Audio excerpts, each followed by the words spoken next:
This channel is part of the History Hit network.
I must tell you, my friends, that the good news that you have heard me preach was no human invention. I didn't take it over from any man, but I heard it directly as a revelation from Jesus Christ. It's a typical blast from one of Paul's missionary letters, the oldest Christian documents in the world. And the letters seem authentic enough, too. In the last 100 years, archaeologists have dug up all sorts of circumstantial detail that Paul mentions in his letters. And the style, too, is exactly right for a Roman letter of that period, with one essential difference. Paul's vigorousness has actually twisted the rather elegant classical form into a sort of unique tirade, because the man's got a message. He's in fact got the first Christian message to the West. Who shall separate us from the love of Christ? Shall tribulation or distress, or persecution, or famine, or nakedness, or peril, or sword? For I am persuaded that neither death, nor life, nor angels, nor principalities, nor powers, nor things present, nor things to come, shall be able to separate us from the love of Christ. Paul and the apostles took their message to almost every town of the Roman Empire, and certainly to here, the suburb of Herculaneum, in the shadow of Vesuvius. Though I speak with the tongues of men and of angels and have not love, I am become as a sounding brass or a tinkling cymbal. I may have faith strong enough to move mountains, but if I have no love, I am nothing. There is nothing love cannot face, no limit to its faith, its hope, its endurance.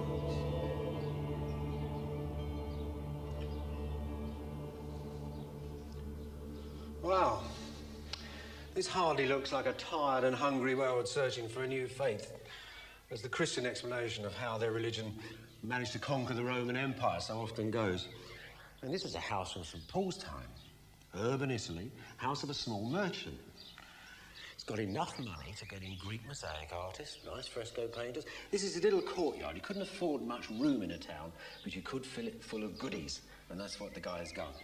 Now, his society, and that's the society really of all the Roman Empire, is of small people, small groups of people, each with their own gods and each with their own interests. A very, very busy place. Everybody's working very hard. It's a sort of society, in fact, that inevitably you're going to get people who are discontented in it. People who are running along and saying, why am I having to run so hard? Where am I going? There's a vacuum there. And in a sense, it's that vacuum which Paul is going to fill. He preached Christian love from the rooftops, and he got a big following. Not a majority, but enough in a couple of centuries so that the emperors themselves, realizing the strange power of a religion that seemed to cement people into new alliance, would use it for the empire. It became the imperial religion, the Bible, the imperial book. So the story is then how this arch, this great shrine, which for so many centuries had housed the gods like this, and the pagan emperors themselves, ended up housing the Bible and the cross.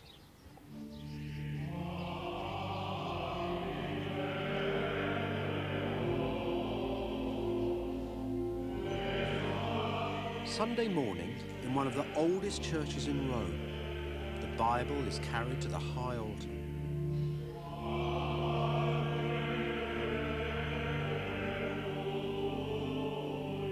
This beautiful ritual is much older than the Christian church. Almost everything here, the great arch above the altar, the incense, the chanting, all have their origins in the court of the pagan Roman emperors.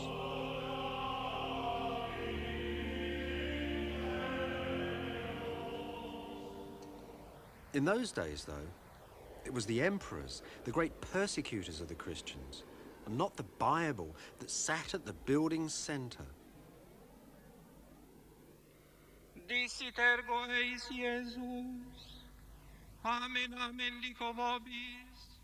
These same pagan emperors put the Bible to work, part of their remedy for a failing government. They came down from the throne, joined the congregation and worshipped Jesus Christ. And they took the Bible and set it at the heart of their empire. And this was the beginning of the Bible's most extraordinary journey, from ancient East to modern West.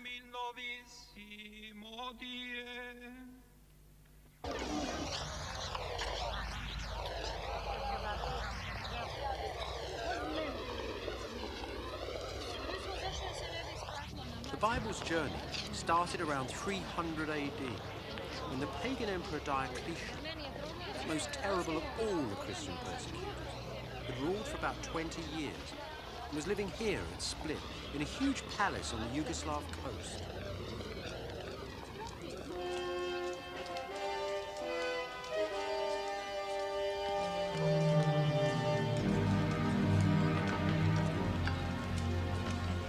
In Diocletian's time, when you came to see that great old emperor, as you walked through these palace gates and into the courtyard of the imperial audience chamber, you'd have been feeling very, very frightened. Diocletian wasn't a man, he was actually a god.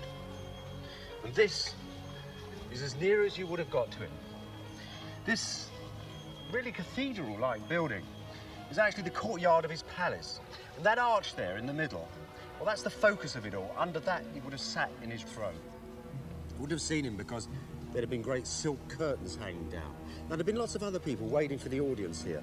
I expect you'd have been shuffling a bit nervously. And then suddenly, from inside the royal apartments, which were the other side of that archway, you'd have heard the chinking of the soldiers as the emperor moved into his position. And then suddenly, as the chamberlain gestured, the curtains would go back, bang, and there would be the emperor, stiff as a board, absolutely covered in white makeup, rigid on a golden throne. This beautiful silver plate shows it all. There's the emperor sitting under the arch, all wrapped up with a cloak of the finest purple silk, with clasps of gold, emeralds and pearls. All around him, a choir is singing of his heavenly power, and attendants hold flaming torches and waft incense all around the throne.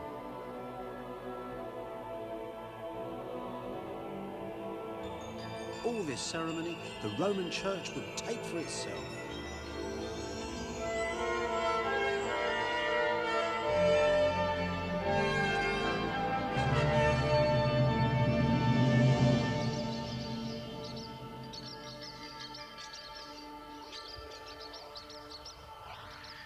This Diocletian wasn't only a god, he was an administrative genius. In 20 years' rule, he completely reorganized the Roman Empire. When he started, it was in a terrible state. The army wasn't getting paid, nobody was paying their taxes, the whole place was disrupted. And Diocletian was a very moral man, and he involved this new civil service with an amazing moral structure. He divided up his huge empire into brand new provinces, which he called dioceses. And to run them, he appointed administrators called vicars. And they wore robes just like those of modern priests. And they worked, Diocletian told them, for the good of the empire. Finally, Diocletian made more emperors, little Caesars, to help him administer this brand new empire. And the entire machine was built up around the image of imperial divinity. Naturally enough, any other universal religion inside the empire, one that wasn't centered on Diocletian, would be persecuted. This isn't because of some imperial ego trip. It's actually because it seemed to be attacking the very center of the structure which Diocletian had set up. One by one, lots of faiths were cut to pieces. In 302, it was Christianity's turn.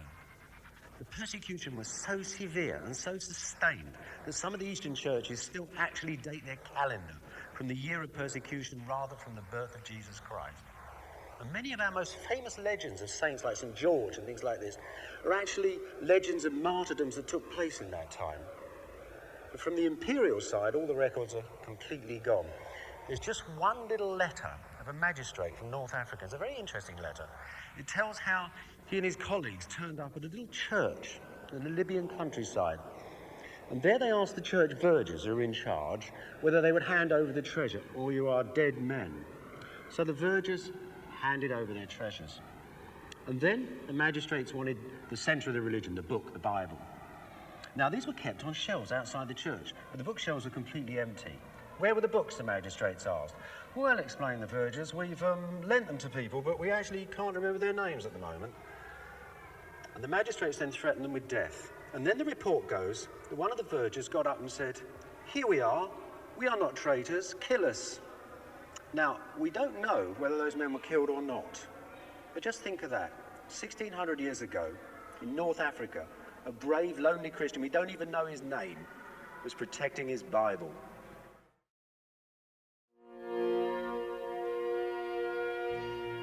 But even gods got tired, it seemed.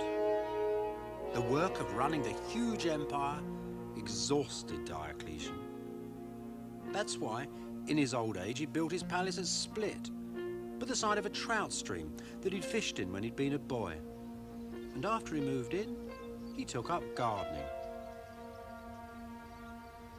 These great aqueducts spanning across the landscape, the great road network that still runs around here, that was all part of a sort of nervous system that fed the old man's palace and his nursery gardens for his food. So he lived in this great palace by the sea then. The old man seemed to see his empire fall apart. All those little Caesars he created suddenly started little wars all over the empire. One of his old generals wrote to him, suggesting that the great god Diocletian himself should take the field again. Do you know what the old man said? He wrote an extraordinary letter. He said to his colleague, "If you could come to Split and see these splendid cabbages here that I've grown with my own hands, you'd never ask such a thing." It's a very strange thing for a god to say, isn't it? It's as if the old man had succumbed to that sort of loathing that was generally present in that age, a loathing for authority, a sort of desire to retreat from the world. If you were a Christian middle-class person, you might become a hermit and go to the desert. If you were a Diocletian, you build a palace by the sea and live in it all alone. So that idea of the great imperial god that was sold like soap flakes all over the empire wasn't really on, was it? I mean, Diocletian is just a tired old civil servant doing his thing. So at the end, that wonderful structure he'd made, that wonderful imperial machine, really had no centre that people could believe in. It took one of his successors, Constantine, to actually find some glue to stick all that together, to sort of put the spirit in the machine. And he did it in an extraordinary way. He did a deal with Christianity.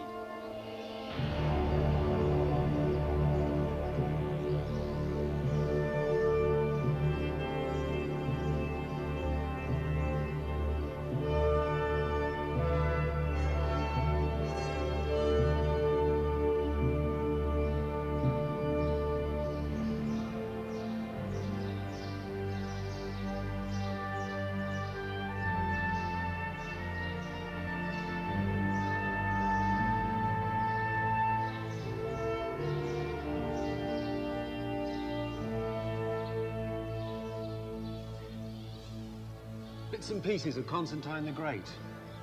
What a man. In fact, that's exactly what he is. Not a god anymore, but a vast imperial man.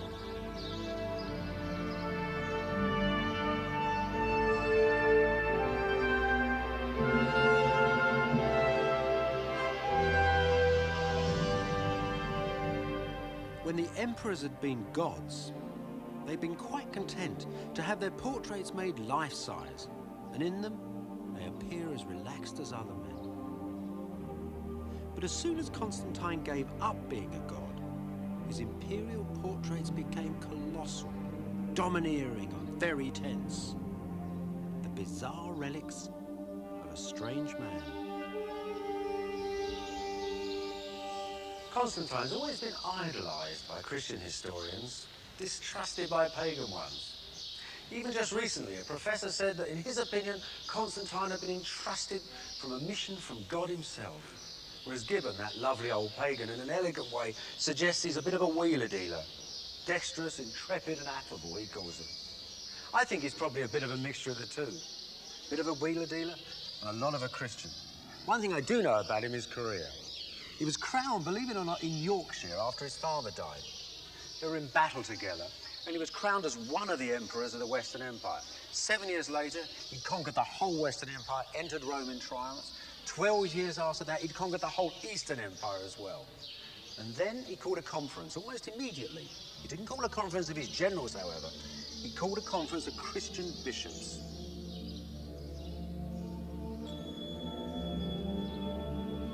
The bishops came from all over the Roman Empire, rich and poor alike, travelling by river, land and sea, to gather at a city that today is close to modern Istanbul. The persecutions had finally stopped, and the great old engine of the Roman Empire was filled with a new fuel, the Christian faith. In this little town, in the year 325, state Christianity, imperial Christianity, was born. This is the legendary location where the bishops came to answer Constantine's summons. This is the place where the first universal council of the Christian church took place. Nicaea in Turkey.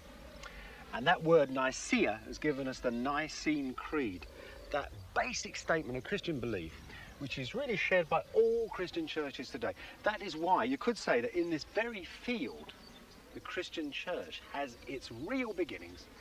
Every church that is present in the world, you could say, had a member of this council. We're all descended from it, if you like.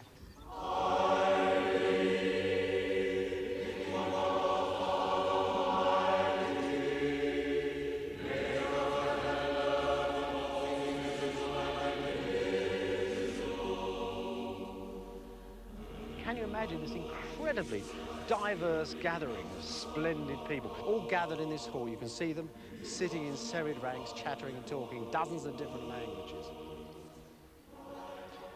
Constantine hadn't convened his council to come here and talk about church business of the day. He'd come to talk about the nature of power and where the demarcation was. Power in heaven and, of course, its alternative, power on earth. The creed, that creed which we still use today, fluffed up a bit and everything, but that essential creed was proposed to the council by Constantine's own secretary. He'd been the Bishop of Jerusalem, and in Jerusalem since the earliest days of Christianity, this basic creed had been recited at baptisms. And it was that, with just a few alterations, that Constantine managed to encourage the majority of bishops here to accept. Doubtless they actually believed it as a serious theological statement. They felt deeply about the nature of God. But I can't help feeling that Constantine was after something more than just abstract theology. Look, I'll show you what I mean. It's to do exactly with the shape of God. If you have God as a father, a great power that sits in the sky, and then you have this divinity that sort of trickles down so that you have Jesus, his son, and you have saints and holy men and popes and bishops and emperors, and everybody has this little bit of divine power. It makes a very muddy picture for Constantine. He wants to be the main act on earth, and that means, of course, cutting out all these little trickle-downs of power and stuffing God clearly up into heaven. This issue comes over very clearly with Jesus Christ. There were many bishops here who would have died for the belief that Jesus had been a man and a God in one person on earth. Now that means, of course, that there could be other men who had become gods as well. And these could then set up as opposition, or as confusers, you might say, to Constantine's supreme position of power. So, the Holy Trinity, which is, as I said, a deeply believed doctrine, actually served Constantine to push all this up into heaven. God, you could say, was composed of the Father, the Son, and the Holy Ghost. It's very mysterious, but sure enough, it's way up in the sky, far away from power. Constantine's down here on his throne.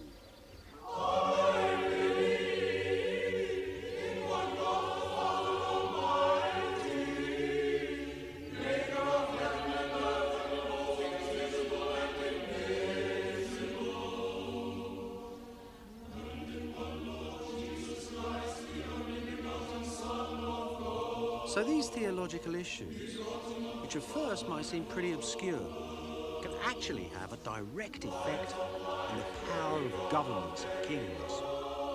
And that's why, throughout the ages, people have been killed in the name of Jesus Christ.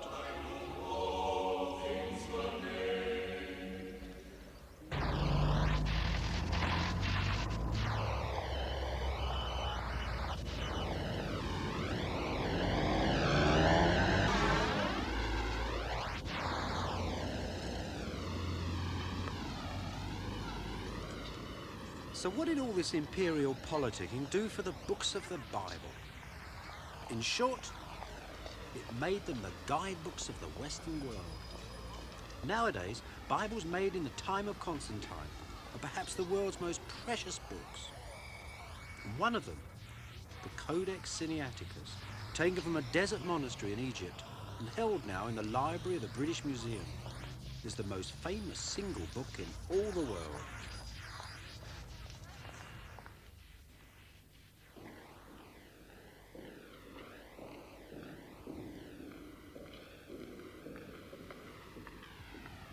You know, it's very possible that this Bible here is actually one of 50 Bibles ordered by Constantine for his new church.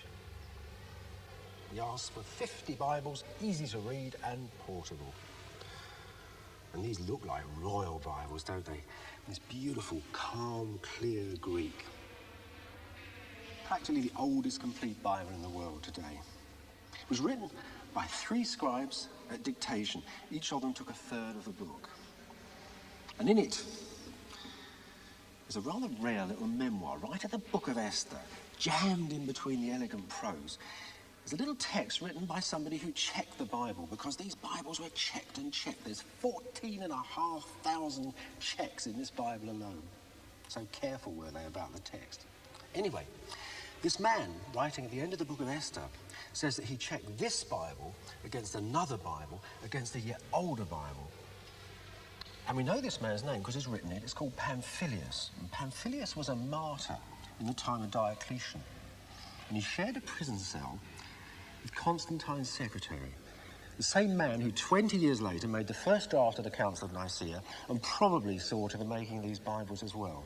So think of that. Think how the Bible has triumphed, how it's come through. And that care is astonishing. There is no other ancient book in the world which is so perfectly preserved. The text in this Bible is exactly the same as the text in earlier Bible fragments 2 centuries before. And there it is, this strange book, burnt and persecuted by Diocletian, is now right at the heart of the empire.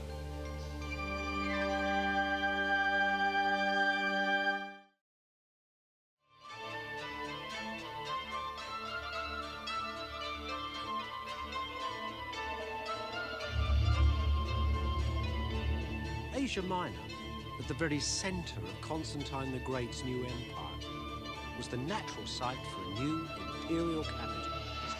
A new Rome, set halfway between east and west, between the Danube and the Euphrates, where Europe meets Asia, and where modern Istanbul now stands. It would be the first Christian capital of the Roman Empire. With his usual modesty, Constantine called it Constantinople. Like Constantine himself, the city was filled with superstitions, ancient signs and symbols, memories of much older gods.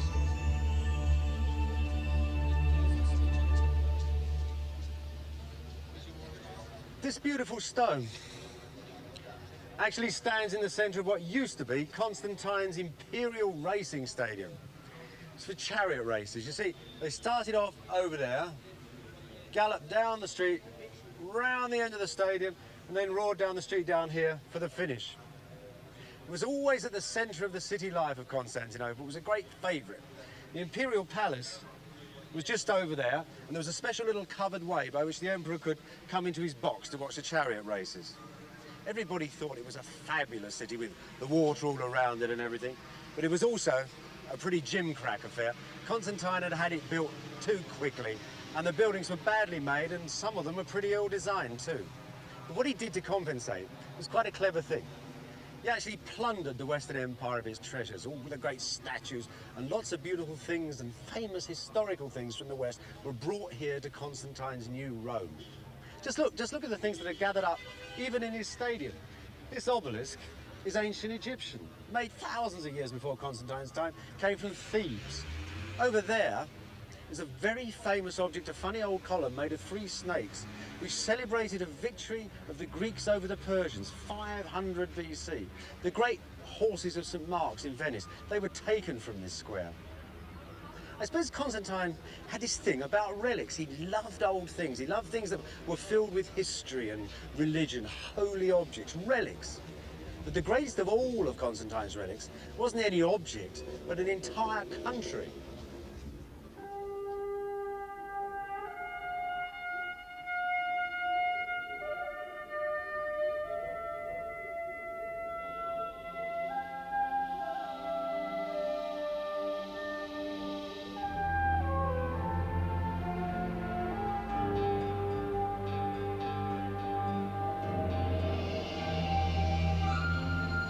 The Bible told that Jesus had lived in Palestine. Constantine now turned his attentions to this poor province of his empire. In a few years, the literary landscapes of the Bible were marked out upon the earth. Constantine made Palestine into a holy land, the birthplace of his new imperial religion. The Nicene Creed had said that Jesus was born of the Holy Spirit and the Virgin Mary. Constantine now built a church of the Nativity at Bethlehem, an ancient sacred spot selected by Constantine's bishops, controlled by his imperial church, and sacred still today.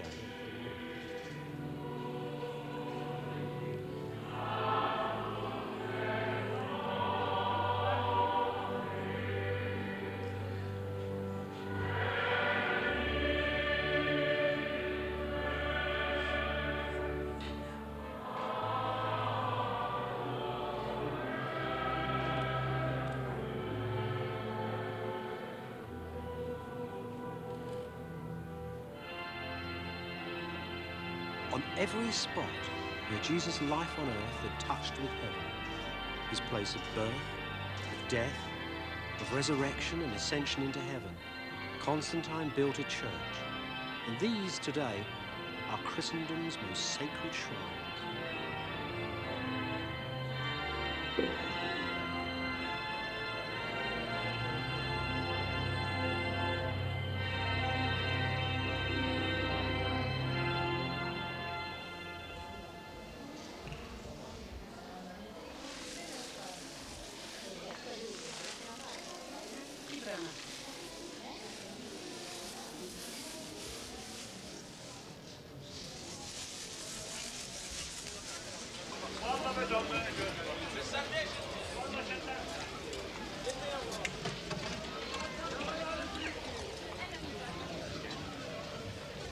Constantine built the biggest of his churches at Jerusalem, the place of Jesus' crucifixion and entombment. Most of it's gone now. Its ruins are filled with monasteries and an Arab bazaar.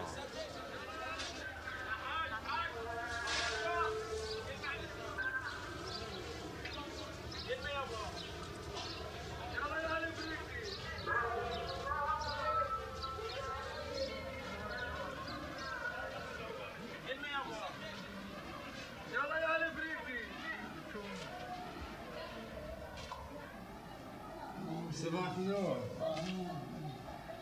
ممكن نشوف المكتب بتاعك انت؟ شكرا.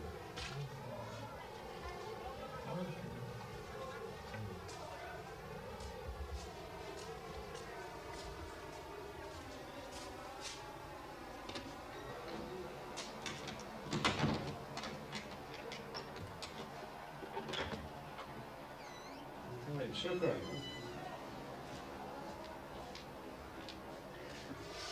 This isn't just an ordinary baker's storeroom. Look at the walls. Look at those huge stones. Only Herod the Great or the Emperor Constantine ever made walls in Jerusalem with such big blocks of stone. In fact, That's the end wall of Constantine's church. Even in his day, there were little shops along here. You could walk down through the street, through the market, look into the church, into its great glittering nave. Isn't that extraordinary? The doorway of Constantine's church has ended up as the basement in a Coptic monastery. Bits of it are still here, though. Look, there's part of the great door frame. Would have sailed on up into the air much higher than that. Had great cedar doors that creaked open. Bit of the bolt still there, even. There's an extraordinary letter which was written from this very spot where I'm standing, right from the middle of the doorway, looking out from the middle marketplace, looking in towards the great church beyond. It's written by Constantine's secretary, and he thought it was the marvel of the age. He describes rows and rows of columns going back hundreds of yards. And above it all was the coffered roof that Constantine had wanted. And the coffered roof, his secretary said, had so much gold on it that it seemed to flash and fill the church with its light, coming right down through the lights and running across the pavement.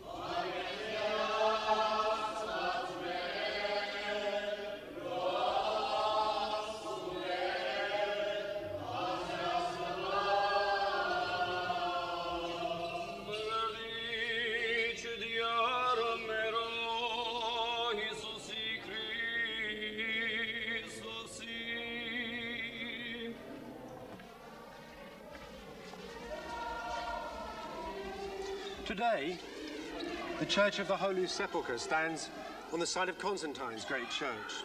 It's changed a lot, but underneath you can still see the arrangements that Constantine made for the holy sites. Up there is Calvary. You can't see the rock anymore. It's all covered up in balustrades and beautiful mosaics. Constantine's day, it had a great golden cross on it, bejeweled, symbol of the new faith, the resurrected Lord. I'm standing approximately on the side of the road which once ran round the walls of Jerusalem. And over there is the site of Christ's tomb.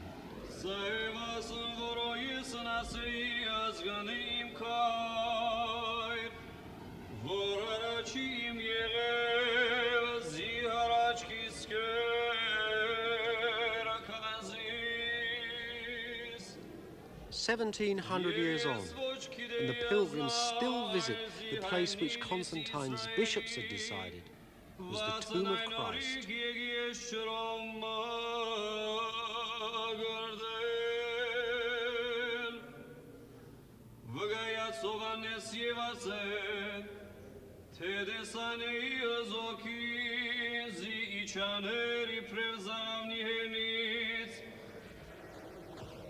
You may well wonder whether that strange old monument really is on the site of the real tomb of Jesus Christ. Well, there's some remarkable indications that it is, quite close by. This sooty little chapel is still sooty from a fire 100 years ago, and nobody's decided what colour to paint it again yet. But this sooty little chapel is immediately behind the tomb. The tomb stands in the main building over there. This wall here is the original back wall of Constantine's great church. And through here is something hundreds of years older. These are ancient tombs. And ancient tombs with this little round top looked a bit like ancient ovens. And in Hebrew they're called hohim, oven. And these tombs are constructed according to the traditional ritual measurements of Jewish tombs. That is 6 handbreadths wide, 1, 2, 3, 4, 5, 6, and 7 high. 1, 2, 3, 4, 5, 6, 7. Now, traditionally, this is part of the family tomb of Joseph of Arimathea. It's the man who gave his own tomb up to Jesus. What they are for certain is part of a Jewish cemetery from around the time of Jesus.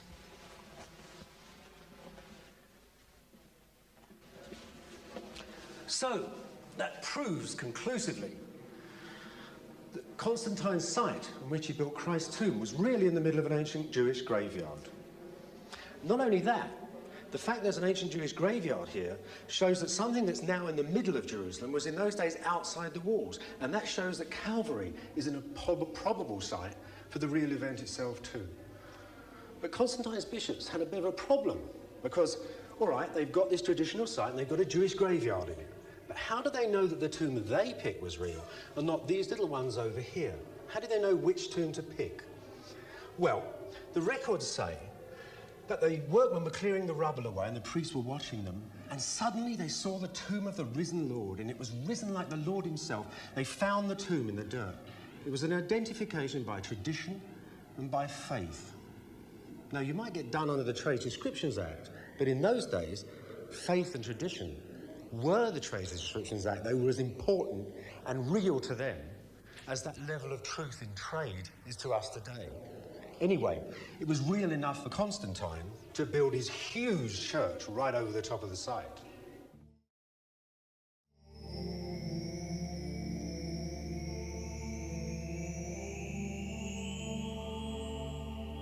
Christ's tomb became the centre of Jerusalem, and Jerusalem for 1,000 years the centre of the Christian world, the place where the point of God's compasses had touched the earth and scribed out the circles of the universe.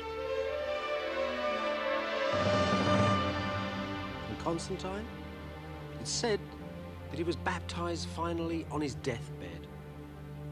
His ministers had been so scared of him that no one would touch his corpse for months. The man had still ruled as he had rotted on his throne.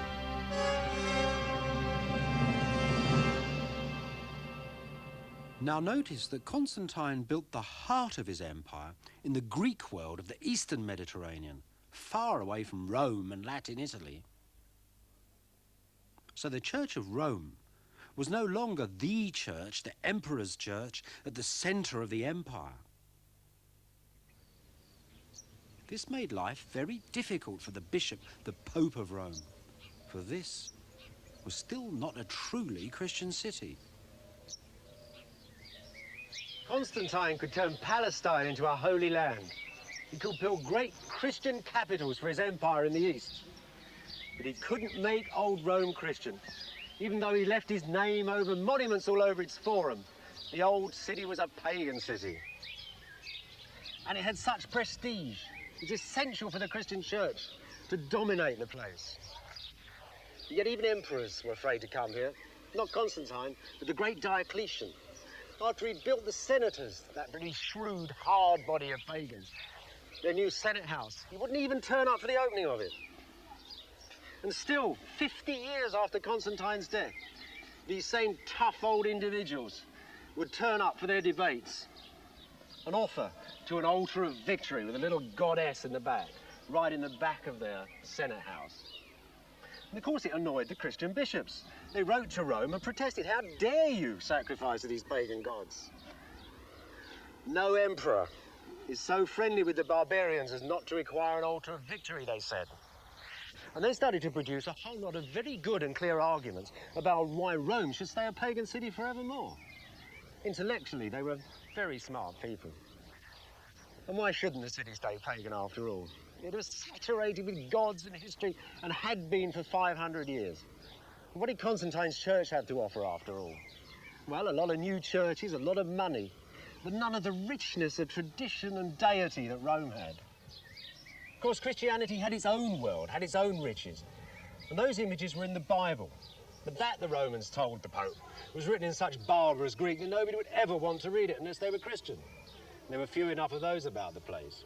So in 382, the Pope got his secretary, a man called Jerome, to translate the Bible into good Latin, and that, he hoped, would conquer this sinful city.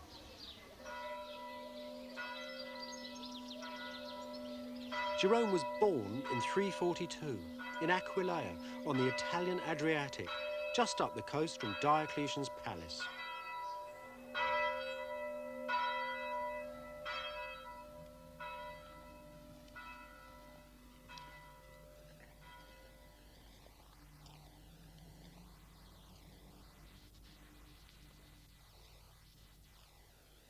Jerome must have walked on these floors, must have known all these pictures. He'd have known them when he was a little boy, coming in with his father from the family estates into the big town of Aquileia.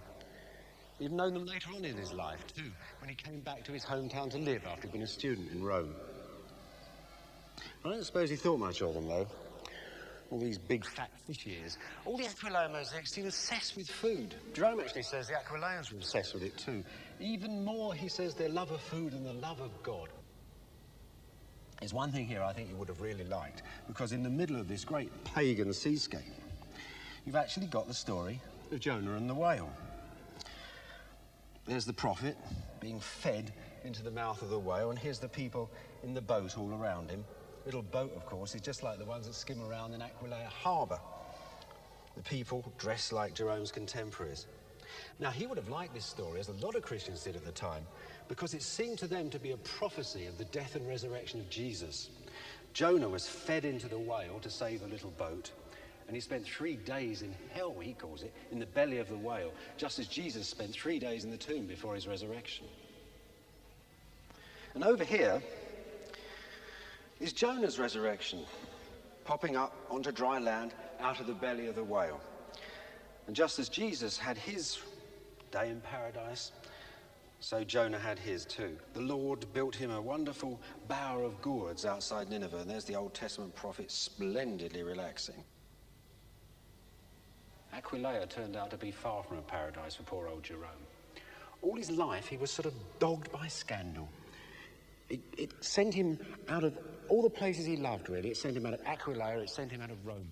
He never quite tells you what it is. There's sort of sexual innuendos going on. He says at one point that the virgin nuns closed their doors against him. And certainly people still feel very powerfully about Jerome. He, for himself, defends himself vigorously, defends his freedom to act in the way he wants. He said, yes, I've been guilty, but I've done nothing wrong. And it's that sort of cloud of unknowing, cloud of mystery that still hangs around the man. One thing's certain, those scandals sent him into exile. And they sent him into exile in the East for year after year after year. In fact, for a man of Latin background and Latin character, he lived most of his life away from his native language.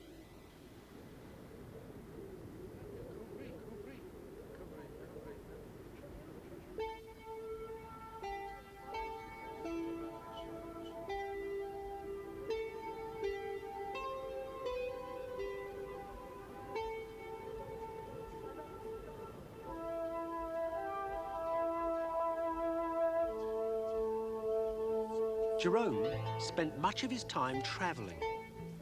He went to the Holy Land and lived in Bethlehem. He went to Egypt and studied with the most eminent of theologians. He went to Constantinople to attend a general council of the church. He almost died of fever once in Syria. And as he travelled, he was learning languages. Greek, perfect Greek, and Hebrew from a Palestinian Jew, and Aramaic, the very language of Jesus from the Syrian monks. For many years, he lived as a hermit in a desert cave.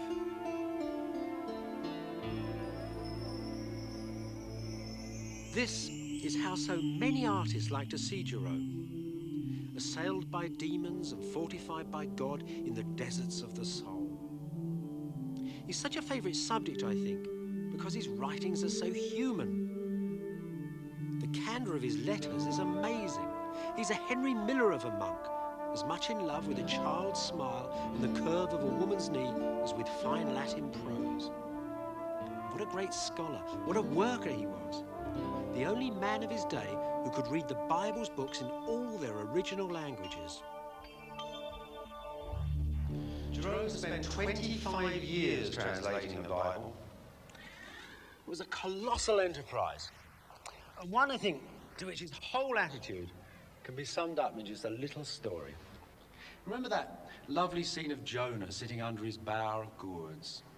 Well, when Jerome was working on the book of Jonah, right from the original Hebrew into Latin, he realised the word wasn't gourd at all, but ivy, and he translated it as ivy.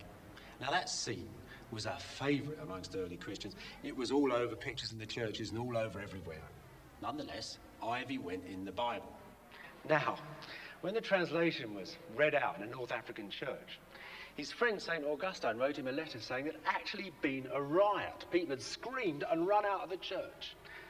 St. Augustine also suggested that perhaps Jerome should lay off the novelty because the book as it was perfectly good for guiding the faithful. But Jerome would have none of it. He once said, some of his critics had porridge for brains, he was after the truth. He said he was after separating the mud from the water. He said you should look at the Bible text like a hunter looks for game in the forest, for the truth alone. Oh, what a man. That amazing honesty, almost naivety, his actual desire for a fight, all that gives that prose an amazing bounce. His Bible was a superb Bible. Some people, in fact, think it's the very word of God itself.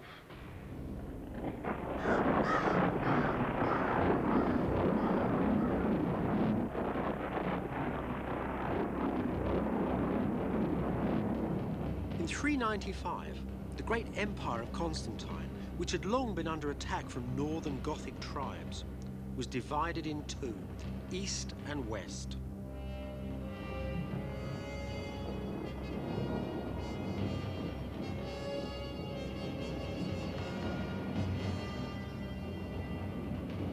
In 410, the Goths arrived at Rome itself. What will be left to us, the senators asked of the Goths, when they demanded an impossible ransom? In your lives, came the reply. Old Rome was looted, burnt. Jerome, an old man now in Bethlehem, was inconsolable.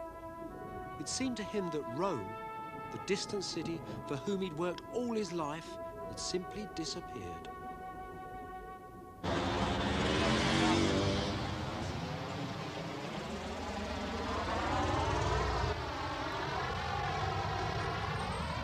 When Rome had been plundered and half destroyed by the northern tribes, he said the world, the universe, had been quenched in a single city. So you can imagine he'd be quite pleased to see Rome today.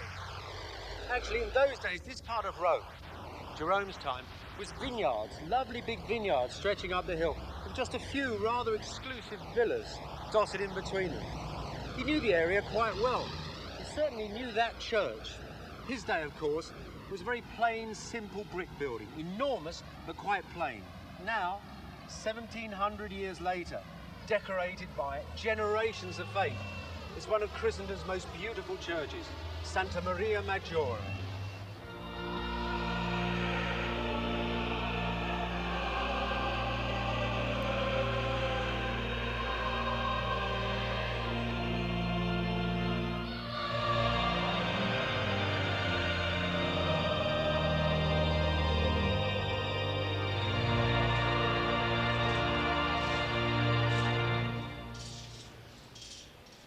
They say that the high altar of Santa Maria Maggiore contains the bones of 40 saints, including St. Jerome.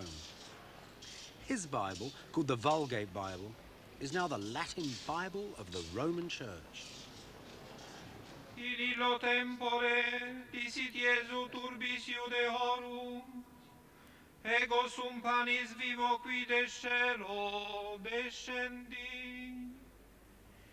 Si quis manduca verites o pane vivet in eternum, e panis quem ego davo caro mea est pro mundi vita.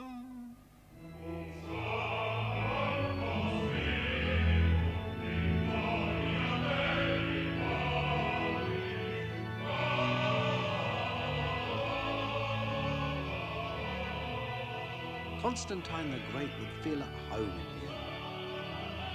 The priests are still dressed like his courtiers. The church is like the throne room of his palace.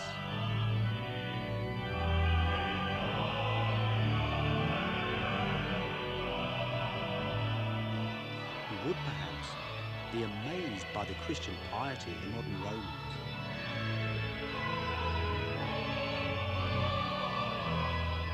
And the prestige of their church too.